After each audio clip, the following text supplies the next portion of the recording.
welcome, Joelysa. And Thank you. we are we are so thrilled to be performing your fantastic piece, to be remounting it a couple years later. We'll get to your piece in a minute, but I wanted to just begin with you. So I read you're a pianist first, you're a percussionist, you're now a music director and a sound designer, and on top of all that, as if that's not enough, you're a very successful composer. So how did you end up where you are? How did you get to composition? How did it all happen? I don't really know, to be honest with you.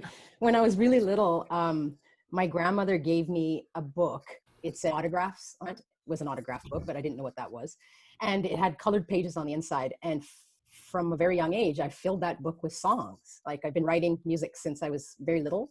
My mother actually told me that the first toy I ever asked for was a piano. So I don't know where it comes from, the love of music or the need to create music. No one in my family was musical. So it's kind of this anomaly. I just followed my heart and it paid off. People started hiring me, which is always a good sign. But yeah, I ended up musical directing my first large scale theater show when I was 21. Wow. And from then on, I'd done a few jobs before that. And in fact, wasn't into theater at all. I had a 10-piece Latin orchestra.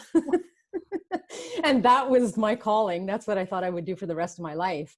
And then I said yes to doing a theater show. And it was the most madness I had ever walked into, and I fell in love with it. So I started doing theater after that. And for a good 20 years now, I've been doing mostly theater. Yeah, I did the first 10 years of my career, I worked with James Fagan Tate, who is an incredible writer, director, and actor himself. And he and I together, we created almost a dozen new musicals, like just large scale pieces. He loved to adapt old novels into theater pieces. And we went on this ride together for about 10 years. So I got a lot of experience through that. So I found a quote from a Georgia Straight article. Oh. Was it one of the good ones or one of the bad ones? I don't know. This is from the Bicycle Thieves Project a few years ago. But it says, she's no stranger to unsettled societies, having spent her first decade in Nairobi at a time when prejudice against South Asians was rampant. Living in an environment that, quote, bred a sort of fear, end quote, might explain why she's so drawn to the sound of sorrow. Ooh.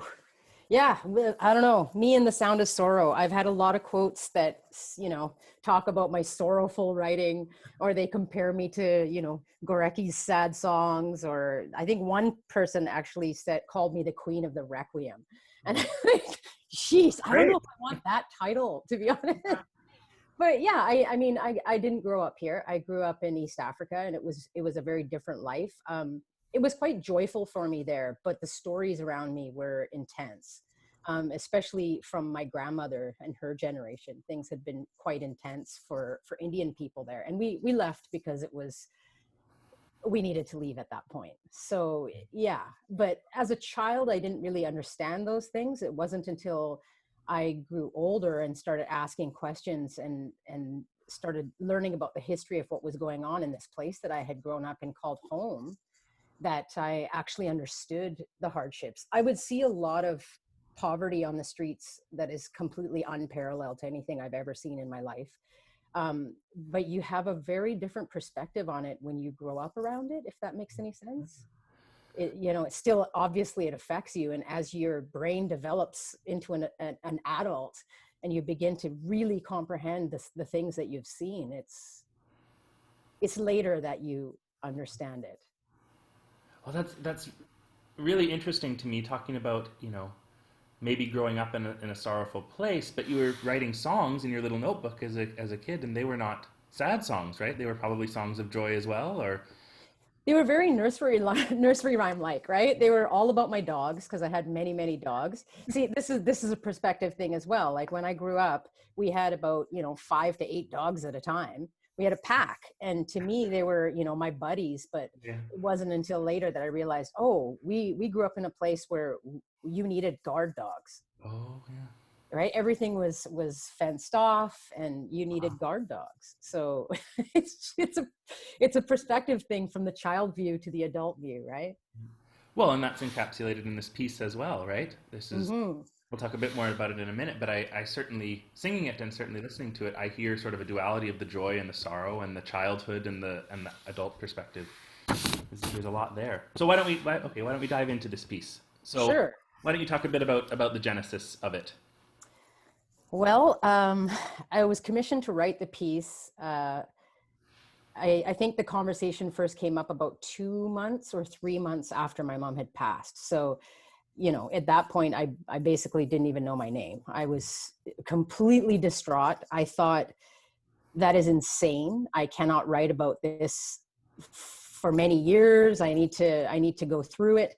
And then at some point I realized, when do you get an opportunity to write something from such a place of raw sadness, such loss? And so I said yes, and went into the writing of it. And it's the first piece in, over 20 years of being a composer where I felt like I almost had no direction in a way, because I was flip-flopping from all stages of grief, sadness, and then I was in denial.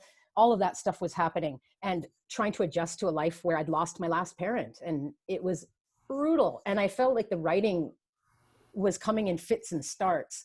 I wasn't sure if, all the way to the end, I wasn't sure if I had something coherent by the end of it. And I think that at the time I was very worried that it was going to sound like a hot mess. Hearing it again after 3.5 years is quite amazing, because something came out of that is very much my mother. It's very much my journey death. So yeah, I think at the end of the day, I would write again from the rawest of places. The most unexpected things come from it, even though it's a painful process. Yeah, that's a brave space to journey into. I mean, really, you gave a group of strangers. You have a long relationship with Mark, right? But Yeah. you gave a group of strangers your like deepest emotion. Mm-hmm. That's Yeah. that's scary. I mean, I from our perspective, certainly I was in the audience for the first performance, and I was like just sort of jaw on the floor. What am I watching? This is so amazing and beautiful.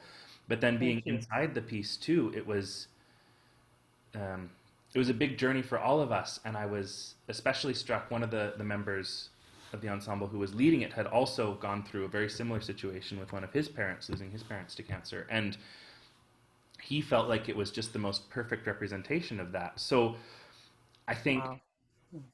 I think for us, it's a chance for us to grow through the music as much as it might have been a chance for you to grow through writing it. Mm-hmm.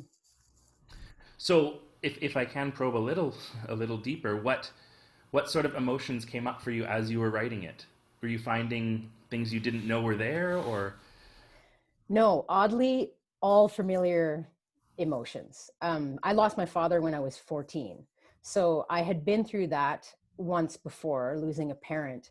And it was excruciating at that age, because you're not even equipped to deal with it. It was this funny return to a process of grief, which felt familiar. However, I felt way more equipped to deal with it. You mentioned as well, I think in one of our rehearsals, that there's a motive from your father in the piece as well.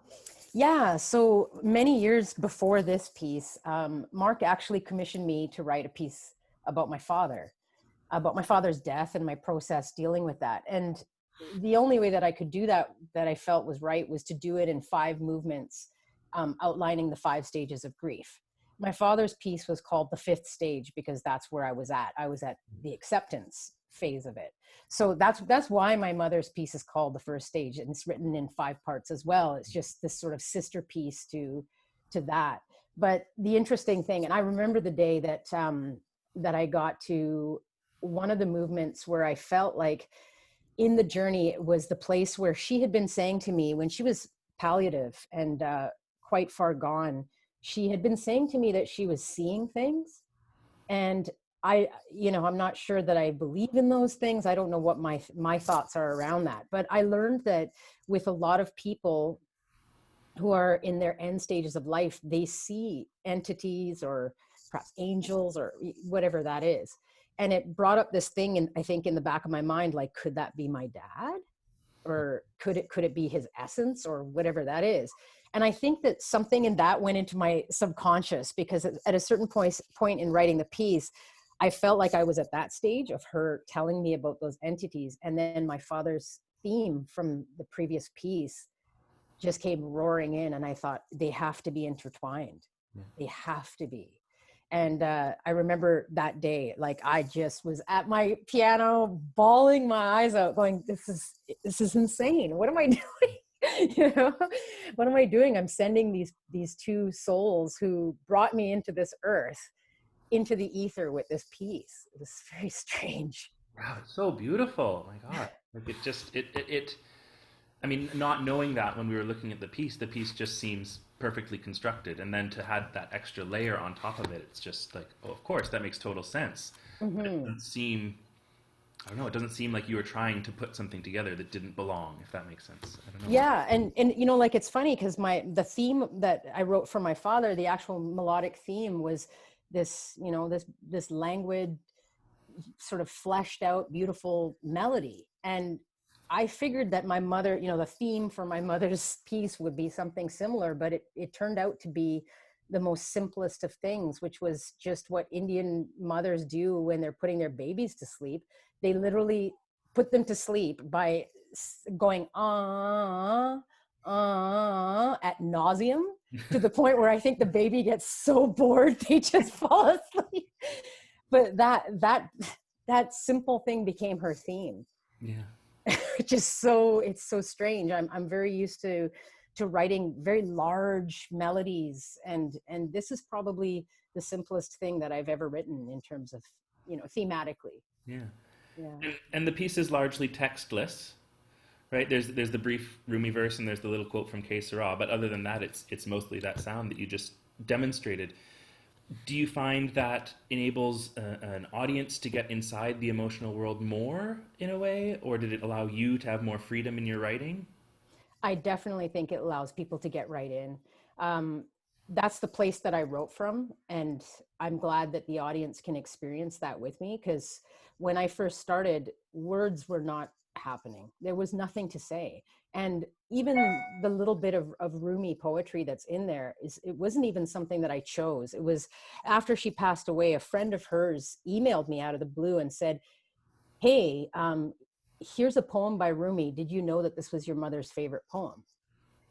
And that's how it got put into the piece. But in terms of writing any kind of lyric, there were no words. There were no words at all. And so I just stuck with that. And I do think that just removing words takes away the idea and allows you to just get into the feeling without being told what to think. There's no story here. It's just pure, raw emotion. Yeah. And it does feel very much like an experience, both in watching the performance and in singing it. We're all along for the ride, and I hope the audience can come along with us. I hope so too, yeah. If there's one thing you would tell the audience to listen for, what would that be? What would that be? I think that I would ask them, if any of them have lost somebody, to allow whatever hair-raising voices are happening around, because you guys are incredible singers, to just allow the sadness or the fun or the fear or all of that, hear it and feel it, and just accept the moment and dedicate that to maybe whoever you've lost. That's beautiful. Hearing it so many years later, and I'm not at the first stage anymore, I'm much further along in that process, and hearing you guys perform it again is what made me realize that milestone. That's wonderful. So thanks a lot. Oh, I'm so glad we could do that. I think it was a way for several members of the ensemble to also realize some things as well. So I think it's been pretty powerful that way for us. Yeah.